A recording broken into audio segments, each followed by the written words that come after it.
Welcome, ladies and gentlemen. Let's get started. Straight from New York, yo, this handsome man, yo. Now tuned in to Aljo, the Funk Master. Watch your grill, yoga knocked out cold fast. And talking shit, now we talking facts. Where the mountain off the back, you in trouble, came to burst your bubble. I don't shelter punches, they find home on your mind about a double. It's the weekly scraps. You don't need a map, GPS, I'm right here to lead the dash. Right. The world doesn't know it needs, but I grow the seeds, planted fuck a name and the fame. Only legacy remains. Remember the name, Aljamain Sterling. It ain't safe, motherfuckers. What's up, guys? Welcome back to the weekly scraps. UFC 283 is in the books, and great results, especially from being friends and I guess somewhat acquaintances of some good people and seeing good things happen for them. There's no better feeling than that, because although you're not the one that's winning, it almost feels like you did. You know what I mean? So shout out to Jamahal Hill, realizing a dream. Brandon Moreno, ending this quadrilogy, if that's even the correct term for this. Both these guys, really good, down-to-earth people. I'm not saying that Glover Texeira isn't. I'm not saying Deiveson Figueiredo isn't. But I know these guys personally, and man, much respect and much props to these guys. I've gotten to train with Moreno, gotten to learn about him more on a little bit more in depth, more on a personal level, just seeing what his work ethic is like and things like that, and how hard he prepares himself inside and outside the octagon. Jamahal Hill, I jokingly said, like, this man on I tweeted this man has 6 kids and he got to make sure those kids got to eat, and he made sure that they ate. Congrats to him, seizing the opportunity, short notice for him and Glover Texeira. Maybe Teixeira didn't have enough time to prepare for the style of Jamahal Hill, but it's the same thing, vice versa, for Jamahal Hill preparing for Glover Texeira as well. Shockingly, I was very, very impressed. Oh, this is my Georgian Swanee Man hat from Swanetti, Sterliani. Shout out to all my Georgian people out there. Georgian power, baby. Let's go. I know this is Italian. Guys, come on. Let's have a little bit of fun. But I was very impressed with Jamahal Hill and how he was able to stuff a lot of those takedowns of Glover Texeira. And even when he did get taken down, doing the right things, when he was in these positions that most people will probably panic in, give up their back, give up that head and arm choke, and just say, you know what? We made it to the championship title. We had a good day in the office, and this is enough for me. I'm going to find a way out. You know what I mean? And that's not what Jamahal Hill did whatsoever. Was able to battle out of the position where Glover Texeira is extremely strong in when it comes to his BJJ game. And I'm telling you, I'm just impressed with Jamahal Hill, how he was able to get out of those positions. I would like to go over the sequences and see how he was able to come out the back door a couple of times and get out from underneath Glover Texeira. Part of it was pretty technical, and part of it felt like Teixeira kind of maybe rushed the position, thinking that he had Jamahal Hill, I guess, kind of bested in those positions where he kind of made some mistakes, so to speak. Usually in BJJ, well, at least for me, from my perspective, whenever I get someone in a dominant position where there's mount or back control or side control, I can literally keep you there if I choose to just keep you there, if you're my size, of course. Now, when I try to advance position, I try to look for submissions. Once I adjust my movement and I start to progress, it leaves a window of opportunity for your opponent to escape, maneuver, get the hips in play, get the knee lines in play for them to create some space and look for opportunities to get out of there or to get to a better position, reclaiming guard, getting to a single leg, or even reversing the position altogether and getting the sweep and getting on top. You know what I mean? So, again, Glover Texeira did some really good things when he did get the fight to the ground, but Jamahal Hill, very patient, took his time, and was able to capitalize on the opportunities to escape. Now his record is 12-1, UFC champion. Man, it's got to feel so good. I felt bad for Glover, man. I really do, because I've met him before, but I've never really had like 2 minutes. I don't even think the conversation was really that long. I think my coaches might have talked to him more than I did.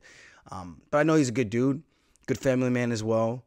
But I've actually hung out with Jamahal Hill. But again, I felt bad for Glover, because for me, for him to get that belt again at 43 is just this unprecedented thing that I don't think we're going to see again for a very, very long time in this sport, that the way these athletes are excelling in their skill set. I don't know anybody else who's going to be able to come and beat these young, hungry killers at that age. It's just such a hard thing to do. So congrats to Glover, man, for going out there and putting it on the line again. Fought for the belt 3 different times against John Jones, came up short, came back, a couple of ups and downs. I know he got knocked out by Rumble Johnson, the Alexander Gustafsson fight, and then comes back and look at Gustafsson, and then Rumble actually got to fight for the belt again. But then he comes back, he fights Blachowicz, wins the belt, loses it in his next one to Jerry in a crazy back and forth fight, and then comes back and fights for a title again. And it was just right there once again to become a UFC champion. But once a champion in the sport, always a champion in the sport. And again, thank you, Glover Texeira, for all the fun fights. I think he said he was going to retire. It could be one of those things that is like right after the fights, the emotions. But again, taking those type of punishments, the cuts that he had on his face and his eyebrows, at his age, the scar tissue is not really going to get all that much better, you know? Which means every time he competes, if he gets punched, it's that more prone to being split back open. And at his age, you know, you kind of have to wonder, like, how much is enough? Like, when you keep chasing that glory. And that's why we, as athletes, do this for so long, longer than we should. It's chasing that hunt for that glory just to hear the cheers. Or even if it's the boos, because it just, something about it is exhilarating. And as Kanye was said, it gets the people going, you know, which is the athletes. And that's why we do it. Like, even I can speak for myself. I love to compete because I love the roar of the crowd. I love the props for going through the hard work and people acknowledging, hey, congrats on that last one. You worked really, really hard. Or congrats on that last one. That was fun to watch. You deserve it. It's kind of like what's the proper word for this? I really can't even put it's on the tip of my tongue right now. But the acknowledgement of just that, knowing the work and sacrifice that you put in, and you get something at the end of the tunnel, end of the rainbow, it's that. You know, of course, it's prize fighting. We get money now, so it's life-changing opportunities to go in there and make that type of income in such a short amount of time. 8 to 12 weeks of a training camp. And then if you only fought once for the year at this championship level, you're doing pretty good for yourself, you know? But, of course, you got to be winning. So, again, thank you, Glover Texeira, for all the memories, all the great fights that you put out there, being a trailblazer that you're never too old to chase a dream as long as you put in the work and you truly do believe and you're honest about it. Honest, hard work can get you very, very far. No cutting corners. He wasn't giving any handouts. He took the hard road. I know exactly what that feels like. And he made it. He might be back here again. But thank you for the memories, man. Seriously, it's been a pleasure watching Glover Texeira because the guy's an absolute stud. And, again, congrats to Jamahal Hill and taking out a veteran like Teixeira. That's not easy to do. Look at the guys who have actually beaten Teixeira. It's a very tough one. And Jamahal had a tough hill to climb. No pun intended on that. But he got it done. And his boxing looked crisp. He was picking those shots to the body nice. I thought the kicks, if he was throwing too many kicks, he might get them caught. But he did a great job of just taking his time, being patient, and still making it a fun fight. There was some back and forth moments. It wasn't a boring title fight. And it was the anticipation of, can Glover get Jamahal Hill down? And if he does, what's going to happen? And I think Jamahal Hill passed those tests with flying colors. I can't wait to see what's next for the young stud. Maybe he fights Blachowicz. Maybe he fights Jerry Pachowska when he comes back. Pachowska, whatever. Close enough. People butcher my name all the time. I'm sorry, Jerry. And maybe Ankalaev. There's a lot of good contenders out there for him to fight. Anthony Smith, I know he trained with him. I'm very much looking forward to see what is next for Jamahal Hill. Guys, his Instagram following is under 130K when I looked this morning. Go follow this guy. He's good TV. He makes fun TikToks. He makes fun content for people. And he's the UFC World Light Heavyweight Champion. He might not be known to the masses right now, But follow Jamahal Hill. He has a very intriguing story. And again, father of 6 kids. I mean, talking about fighting for the kids and putting food on the table, this is the true definition of that. And Jamahal Hill, let's slow down on the baby making music, because I think we got enough. But hey, I ain't gonna tell you what to do, because you a bad man and you the champ. So you do you, bro. You do you. Brandon Moreno, TKO stoppage. Doctor stops it in the end of the 3rd round. Good momentum going back and forth, but you could kind of tell Moreno was kind of having his way in the fight. Like, the first round was very close. I thought the second round was maybe closer than the first, but I still leaned towards Moreno going into that 3rd round. And then that 3rd round, he landed that punch, the knuckle of when he threw that hook right in the eye socket. And I know what that feels like, man. It's like blurring of your vision. It's hard for you to really see. And with that being said, it's just shit luck sometimes. Sometimes that's the way the game goes. And I know people were throwing stuff at Moreno on his way out of the arena, which is pretty foul. Brazil, you should be nicer than that.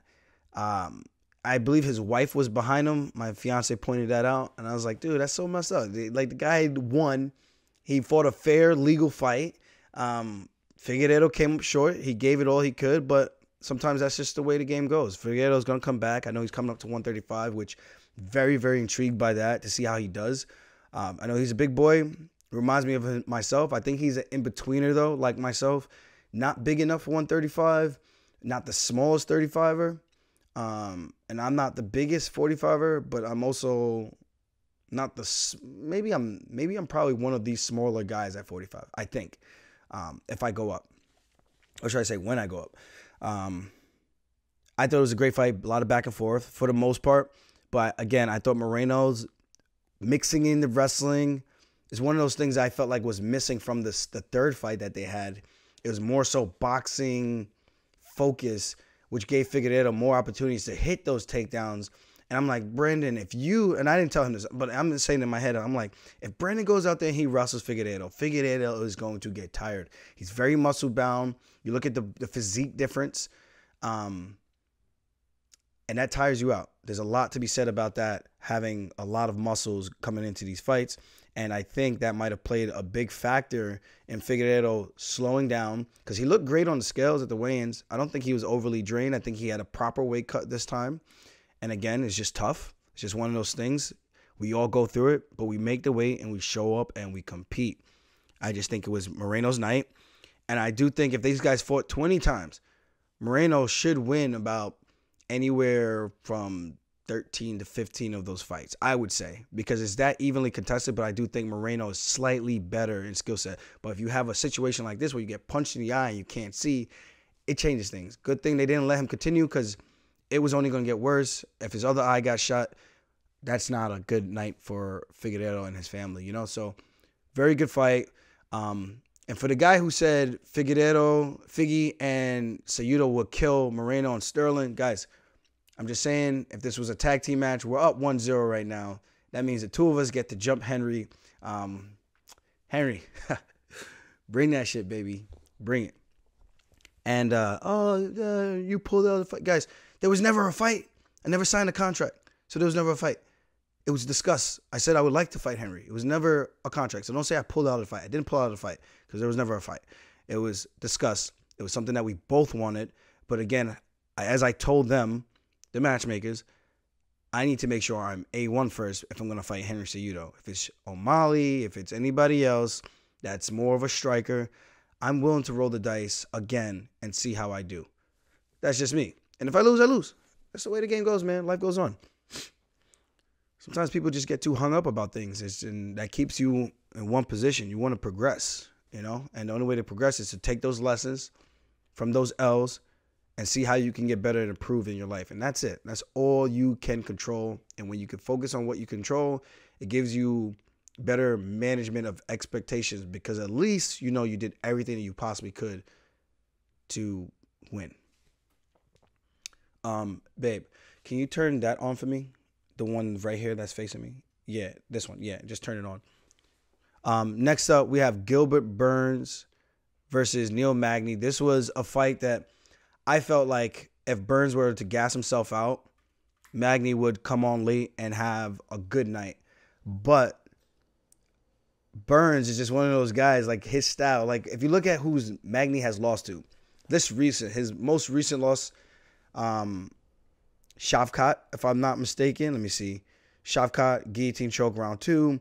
And then the one that I remember, where is it? Damian Maia back in 2015 when he got submitted by rear naked choke.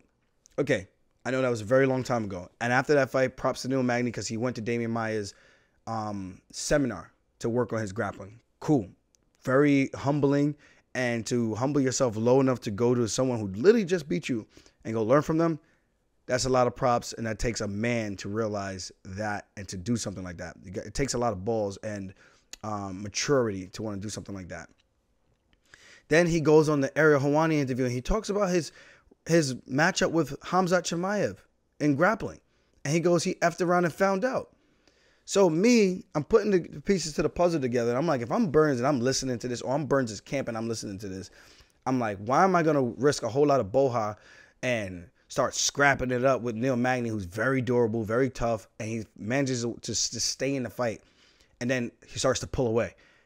When I could be like, well, I'm a world champion savage on the ground. Why not just go out there and take him down and do what these other guys have done recently and back in the past, and what he literally just disclosed about the grappling? I'm going to go out there and be like, all right, well, I just need one opening to take this guy down. I'm going to do what I do best, and that's submit people. We all know Burns can crack. It's good for him to finally come back and get in the win column in a big way. I was pulling for him because he had that loss to Chimaev. I like both those guys, but Burns is a super down-to-earth dude, and I want to see good things happen for him. His wife is very nice. I think her and my fiance actually talked a couple times. So it's cool, you know. And people like that, I just like to see good things happen for them, you know. So for him to come back and bounce back in a big way and get a first-round finish like that over a tough and always durable Neil Magny, that says a lot. People are going to say, oh, well, he has no grappling. Yeah, but Magny has beaten a ton of people. He's the most winningest welterweight out there, if I do remember correctly. So congrats to Burns. Nasty head and arm choke. It was almost like Magny just put his arm out and extended it. It was like, and okay, I'm done. And that's how it goes sometimes. Like, you know, someone's got the squeeze on you. It's like, let me see how long I can hold out to see if maybe there's a chance I can get out of this. But Burns is a savage. He wasn't letting that man out of that at all. Next up, Jessica Andrade versus Laura Murphy. This was, come on, man. This was tough to watch. There's something to be said about, and again, I'm not being judgmental here, but I put myself in these positions and I try to say, okay, from my perspective, if I had my fiance in the corner and she's seen me taking a beating like that, going into the third round after 2 rounds of a beating, my face is being like changing clearly right before your very eyes. I'm going into the third round now. So in between that corner, I feel like if I was cornering my fiance or she was cornering me, I would be okay with her saying something along the lines of, I don't want to stop this fight, but you need to show me something within the first minute because I can't have you out there just being tough. Tough doesn't cut it. Unless you have a record for being tough and coming back and winning fights. That's another discussion. We're not talking about that. We're talking about just being tough so you could make it to the end of the bell. This went to a decision. But there's probably 100 punches at least that Lauren Murphy, in my opinion, did not need to take. And I'm not saying her husband is bad. I'm not saying her team is bad. We're fighters. At the end of the day, we want to fight to the very end. We want to hope that we could land that haymaker punch. But in this one, what I'm saying is, if I see you competing and I don't see you fighting back, I'm like, not just throwing a punch here and one punch there. It has to have some pop on it. It has to mean something. It has to have purpose. If you're just out there throwing like a jab that's half speed and then you're just circling and then you're getting punched 5 to 10 more times, that's not enough for me to be like, okay, I feel you can come back in this fight. You know what I mean? So I'm not trying to be harsh on Murphy. I'm not trying to be harsh on her team. But Andrade is an animal. She reminds me of a Vanderlei Silva hybrid with John Lineker in a female's body that just destroys people. The only people who have beaten Andrade that I can remember are Shevchenko and Away Lee. Other than that, who has she actually lost to? Rose Namajunas by split. Okay. Joanna Jedrzejczyk. That one was a little bit more one-sided for Joanna because she's that much more technical than Jessica Andrade. But I just want people to keep that in mind that Andrade is no slouch. She's one of the best girls at strawweight, one of the best girls at flyweight. And she used to fight at bantamweight at 135, and she was kicking ass there too. You know what I mean? So there's no shame in Lauren Murphy losing to her, a former champion. My only question is, how long or how many fights can you actually have like that that's so one-sided where you're taking so much damage that it's like, okay. And we're talking about longevity here. We're not talking about like when you're beaten, I'm almost like I'm torn on this. I don't want to have to make the decision because if you give me the option to decide that, I'm going to always be like, I'm going to fight through until the very end. And I know some people are going to go, oh, you're an actor. Shut up. I was never given an option about can you continue. That option was taken away from me. And rightfully so, because if you had told me I'm going to give you the remainder 2.5 minutes to see what happens and if you can recover and you can compete, I'm going to stay there and I'm going to do that and I'm going to compete because that's what fighters do. We're not our best friends in those situations. We're our worst enemies. And I think I would have been happy if my coach said that to me and made me have to dig deep within myself and go, okay, I just heard the boss, man.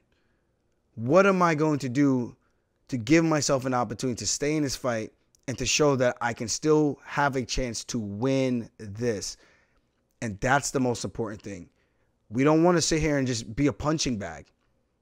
I'm not even talking about the Lauren Murphy fight. I'm talking in general. I just don't want to be a punching bag to say I'm tough. I don't want people patting me on my back and saying, you're so tough. There's nothing good about just being tough. Like, I want to be known as the skilled guy. I want to be known as the person that's hard to hit. I want to be known as the person who's hard to submit and never gives up and beat so many different people.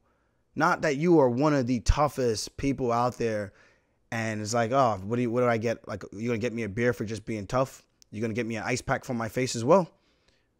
You're going to carry my bags while I'm on crutches? That being tough only gets you so far. You want to be the absolute best. And there's something to be said about, for me, in my personal opinion, there's a fighter and there's a coach. There's something to be said, in my personal opinion, that you want to live to fight another day. I know Lauren Murphy's up there in age. I'm going to check right now. She's 39. She's fighting a much younger, I don't want to say much younger, but 31, much younger Andrade, who still have a lot in the tank. And you see how the type of fight she has. She doesn't really get banged up. She does the banging up. And that's what I mean, where live to fight another day. It's like, what's the point of going through wars like this if there's no chance for you to win? What is the point? And that's a personal question. I'm not saying this to Lauren Murphy. I'm not saying this to anyone ever being in that situation. You got to ask yourself that. That is a personal decision and question you have to ask yourself. Is my goal out there to just go out there and see how many shots I can take? Or am I actually coming out there to win a goddamn fight? I said got, not God. Got. G-O-T. That's all I have to say about that. Because that was tough to watch. And I was there with the whole crew. Very, very tough to watch. Shout out Johnny Walker. Huge win for him. Johnny Walker is one of those guys. If you fight him technical, I think you beat him. But if you fight him and you get into the scramble, awkward position where you got his leg up in the air like Paul Craig did, normally that's a takedown. He cracked Paul Craig. Paul Craig stumbled. And then he hits this guy with some backward hammer fist. Boom, boom. And then he just gets up and he's just like, yeah, what's up? I'm Johnny Walker. I'm Mr. Unpredictable. That's what makes Johnny Walker dangerous. And when he fights like that, that's what made him a potential title challenger when he was knocking dudes out at 205. Now you got Paul Craig. He gets a nice single. He's picking it up. Same thing. I caught the leg of TJ. TJ punches me in the face, I think twice. And then I take him down. Paul Craig picks it up. He gets punched in the face. He gets dropped. This is why the fight game is so crazy. Because in one situation it works. And in one situation that technique didn't work. It actually was your beginning of your demise. So Paul Craig, sometimes the fight goes like that, and he's a little bit older himself, so maybe the durability isn't all the way there. He's 35. Johnny Walker, I think he's still relatively young. Oh, no, he's 30. I'm 33, so he's getting up there as well. But sometimes you do things and it just doesn't go your way, man. Maybe he grabs a single, he pulls guard and looks for a heel hook attempt instead of picking the single leg up where he has no hands to defend his face. And you get hit at 205 versus at 135. Fight night, I'm usually like 150 to 154 sometimes, 154 pounds sometimes. And that's like forcing the water to stay in because I keep pissing nonstop in the back room before I make that walk. That's a big difference getting punched with that shot versus a shot from Johnny Walker while he's on one leg and he swings a cannon at your face and puts you down. So sometimes the fight game just goes like that.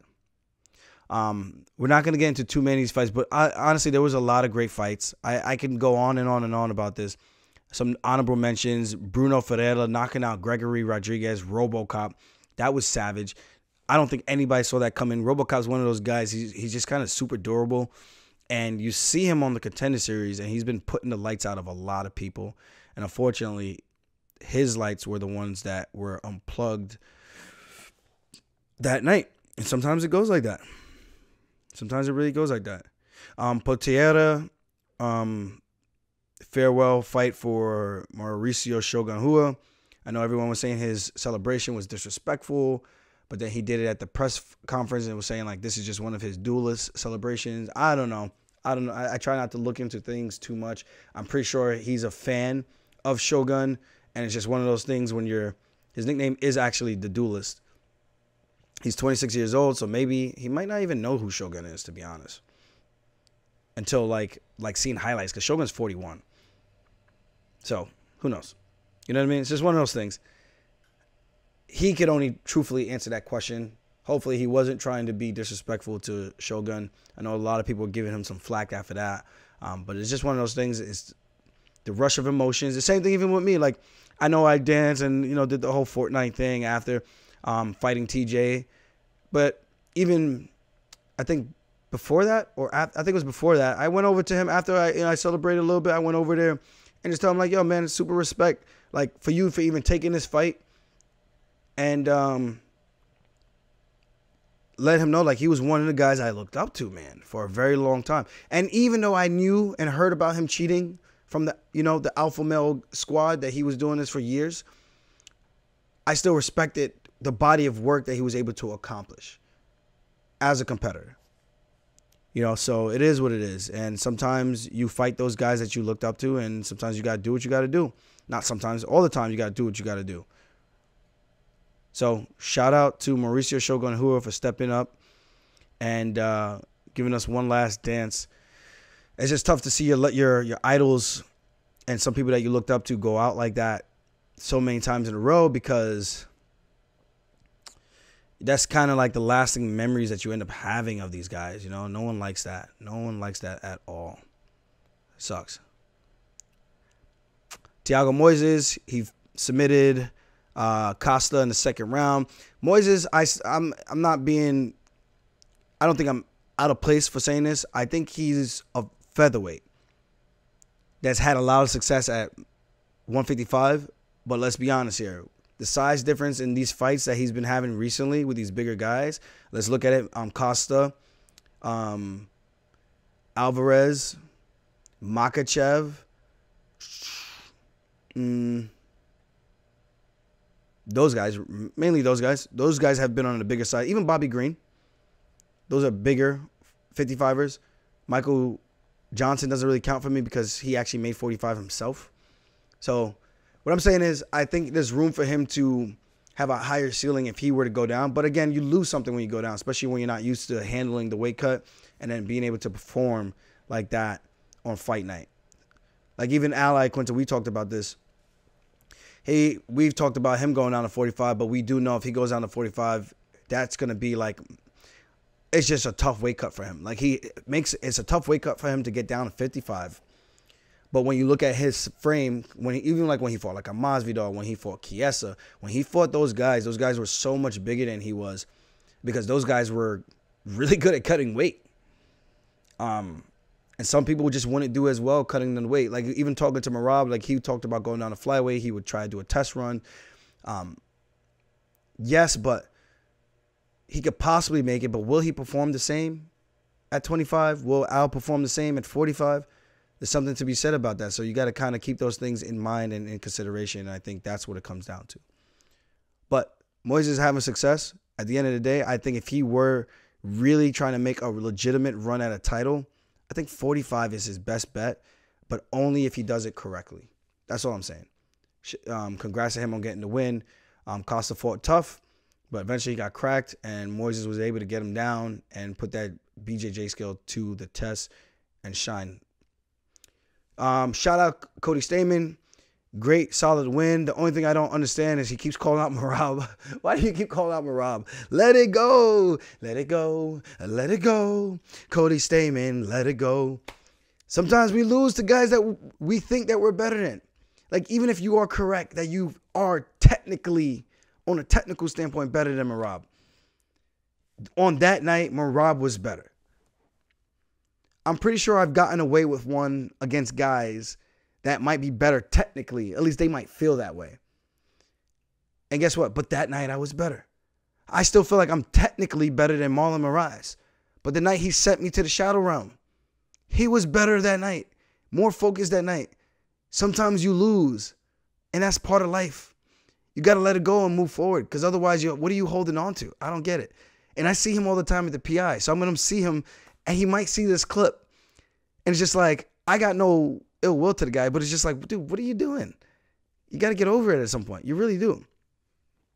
The Bonfim brothers, shout out to those guys. Dana White Contender guys. They won on the Contender Series together. And now, both these guys won on their UFC debut. Both finishes. One guillotine choke and the other one by knockout over Terrence McKinney. And I want to speak about this Bonfim fight with Terrence McKinney. I don't think and still respect to Bonfim. I can tell the guy's a savage, focused, dialed in, technical, eyes open, seeing everything that's going on. McKinney, though, on the other hand, a lot of the punches looked, in my opinion, if I'm the coaches and I'm analyzing this fight, I'm looking at some of the shots where he got countered. I feel like there's a lot of heavy stepping on that lead leg, which makes it slower for you to pull back and retreat when you're getting attacked. You can't really, you're less mobile. So when you step and you're only on one foot, or you throw a kick and you're only on one foot, you're less mobile. You can't really step back because you have one leg on the ground. You can't push off, you can't explode.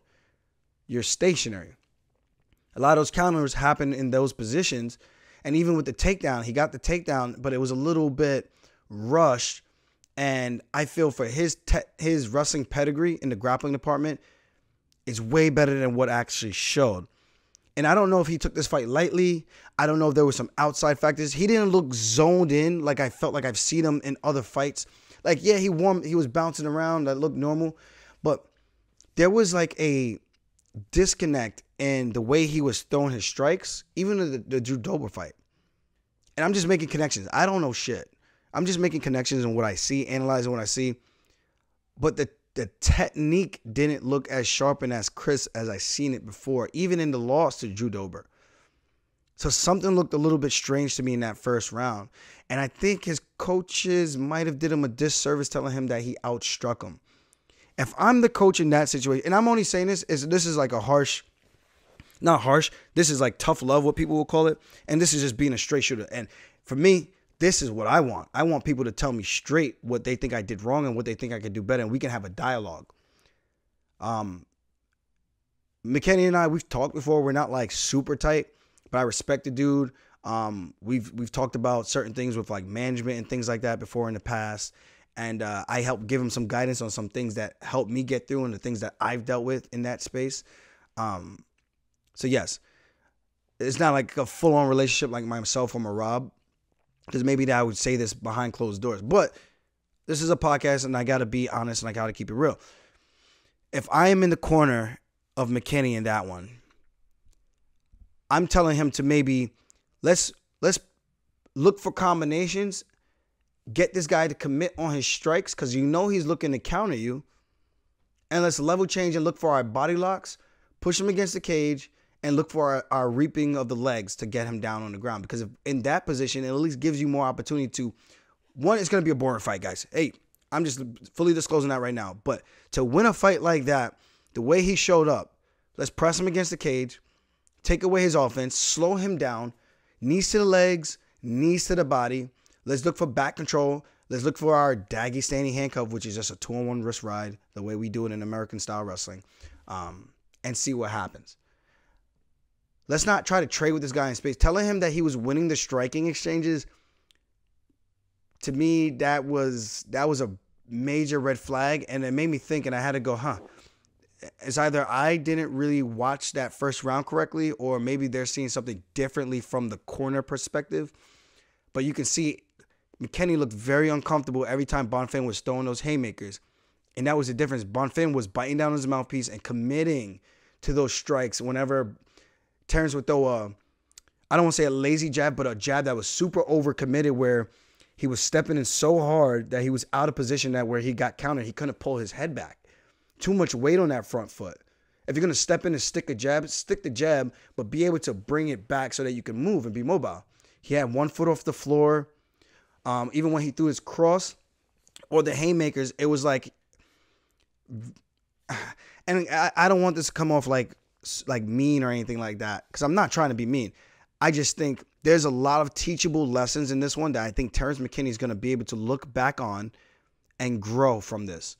Because if he uses this to help propel himself, and I've had bad performances. The first Jan fight, bad performance. Even though I know why I fought like that, because I didn't eat, didn't feel, whatever. I still fought like a bonehead. Hindsight's 2020. Now, if I had communicated with my coaches, maybe we could have devised a better game plan, better strategy, or at least if they were giving me better instructions in the corner, that could have helped me kind of slow down and kind of pick my shots more. And even if it was a boring fight, tried to make it a little bit more competitive so I could try to steal rounds. You know what I mean? So there's ways to look at this from a glass half full perspective and not just look at all the negatives. And I think McKinney's going to be able to look at this and go, okay, what can I do better? What did I do wrong? And how do I get back into the win column so that I can show the world that I'm still here to be the Terrence McKinney that people think that I can be? Not even for them, but for yourself, you know? Again, shout out to Bonfim because he fought a beautiful fight. That was a nasty knockout, and it was tough to watch because, again, like, McKinney and I aren't boys. We haven't hung out or anything like that, but talking to him on the phone, I like his stuff on social media and things like that. I like what the kid's doing. He even knocked out one of my teammates in Matt Favola, which is hard because it's like, how are you going to be cool with someone who knocked out your friend, And that's the fight game is so weird, bro. It's so weird. But again, I'm just saying this is a very teachable moment for Terrence McKinney because there's so many things he's going to be able to capitalize on to improve. That a fight like him and Bonfim, if they were ever to cross paths again, I don't think it's going to be close. Because he's that much longer, more explosive, and has more tools to win, in my personal opinion, from an athletic standpoint, that I don't think he really showed. But it was Bonfim's night, and I think if he keeps progressing like that, maybe I'm wrong, and maybe he still gets the better of McKinney in the future. Great fight. That's it, guys. I'm about to get packing. I actually fly back to Vegas tomorrow. So I'll be back in Sin City doing PT again the whole week, trying to get my body back. I was able to kick the pads this past weekend, which was fun. But it makes me realize how much I miss training. And part of me is still kicking around the idea of, like, do I just get the surgery and just get the road to recovery already going? Or do I trust that the stem cells and the rehab will get me back where I don't have to go under the knife again? And it's a very tough decision to kick around. And I feel like I haven't really gotten a straight answer from anyone on the medical side. They're kind of like, let's just try the route of PT and see what happens. They don't think they're like, I don't know if it will work. I'm not saying it's not going to work, because no one wants to be the person to say you definitely need surgery. And no one wants to be the person that says PT is definitely not going to work, or that PT is definitely going to work. Because I could do all this PT and it won't get better. And then it could be like I wasted all that time for nothing, and I could have just gotten it done and been a month into surgery, rehab already, and getting ready to compete. And that's a scary thought for me. Even the same thing happened with my neck, and then I eventually just got it done after seeing a different doctor. And he gave me the assurance that I needed, that, hey, man, this is it. Like, you need this if there's any chance for you to actually compete again. Otherwise, you having an athletic career in this type of pain is probably not going to happen. And then I got the neck surgery. So, guys, stay blessed. Stay safe out there. Thank you guys for always tuning in. If you like my shit, subscribe to my shit, or spinning back fist, baby. Bow, bow. See you guys later. Peace.